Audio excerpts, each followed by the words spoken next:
استثناء اور اس کا 25واں باب جو 19 آیات پر مشتمل ہے۔ اگر لوگوں میں کسی طرح کا جھگڑا ہو اور وہ عدالت میں آئیں تاکہ قاضی ان کا انصاف کریں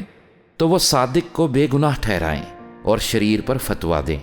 اور اگر وہ شریر پٹنے کے لائق نکلے تو قاضی اسے زمین پر لٹوا کر اپنی آنکھوں کے سامنے اس کی شرارت کے مطابق اسے گن گن کر کوڑے لگوائے۔ وہ اسے 40 کوڑے لگائے، اس سے زیادہ نہ مارے، تانا ہو کہ اس سے زیادہ کوڑے لگانے سے تیرا بھائی تجھ کو حقیر معلوم دینے لگے۔ تو دائیں میں چلتے ہوئے بیل کا منہ نہ باندھنا۔ اگر کئی بھائی مل کر ساتھ رہتے ہوں اور ایک ان میں سے بے اولاد مر جائے تو اس مرحوم کی بیوی کسی اجنبی سے بیاہ نہ کرے، بلکہ اس کے شوہر کا بھائی اس کے پاس جا کر اسے اپنی بیوی بنا لے، اور شوہر کے بھائی کا جو حق ہے وہ اس کے ساتھ ادا کرے، اور اس عورت کے جو پہلا بچہ ہو وہ اس آدمی کے مرحوم بھائی کے نام کا کہلائے تاکہ اس کا نام اسرائیل میں سے مٹ نہ جائے۔ اور اگر وہ آدمی اپنی بھاوج سے بیاہ کرنا نہ چاہے تو اس کی بھاوج پھاٹک پر بزرگوں کے پاس جائے اور کہے میرا دیور اسرائیل میں اپنے بھائی کا نام بحال رکھنے سے انکار کرتا ہے اور میرے ساتھ دیور کا حق ادا کرنا نہیں چاہتا۔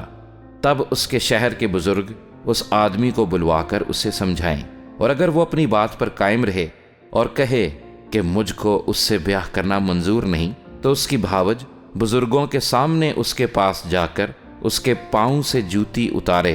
اور اس کے منہ پر تھوک دے اور یہ کہے کہ جو آدمی اپنے بھائی کا گھر آباد نہ کرے اس سے ایسا ہی کیا جائے گا۔ تب اسرائیلیوں میں اس کا نام یہ پڑ جائے گا کہ یہ اس شخص کا گھر ہے جس کی جوتی اتاری گئی تھی۔ جب دو شخص آپس میں لڑتے ہوں اور ایک کی بیوی پاس جا کر اپنے شوہر کو اس آدمی کے ہاتھ سے چھڑانے کے لیے جو اسے مارتا ہو اپنا ہاتھ بڑھائے اور اس کی شرمگاہ کو پکڑ لے تو اس کا ہاتھ کاٹ ڈالنا اور ذرا ترس نہ کھانا۔ تو اپنے تھیلے میں طرح طرح کے چھوٹے اور بڑے باٹ نہ رکھنا۔ تو اپنے گھر میں طرح طرح کے چھوٹے اور بڑے پیمانے بھی نہ رکھنا۔ تیرا باٹ پورا اور ٹھیک اور تیرا پیمانہ بھی پورا اور ٹھیک ہو، تاکہ اس ملک میں جسے خداوند تیرا خدا تجھ کو دیتا ہے تیری عمر دراز ہو، اس لیے کہ وہ سب جو ایسے ایسے فریب کے کام کرتے ہیں خداوند تیرے خدا کے نزدیک مکروہ ہیں۔ یاد رکھنا کہ جب تم مصر سے نکل کر آ رہے تھے تو راستے میں امالیکیوں نے تیرے ساتھ کیا کیا، کیونکہ وہ راستے میں تیرے مقابل آئے اور گو تو تھکا ماندہ تھا تو بھی انہوں نے ان کو جو کمزور اور سب سے پیچھے تھے مارا، اور ان کو خدا کا خوف نہ آیا۔ اس لیے جب خداوند تیرا خدا اس ملک میں جسے خداوند تیرا خدا میراث کے طور پر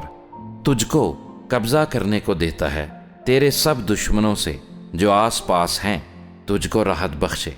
تو امالیکیوں کے نام و نشان کو صفائے روزگار سے مٹا دینا۔ تو اس بات کو نہ بھولنا۔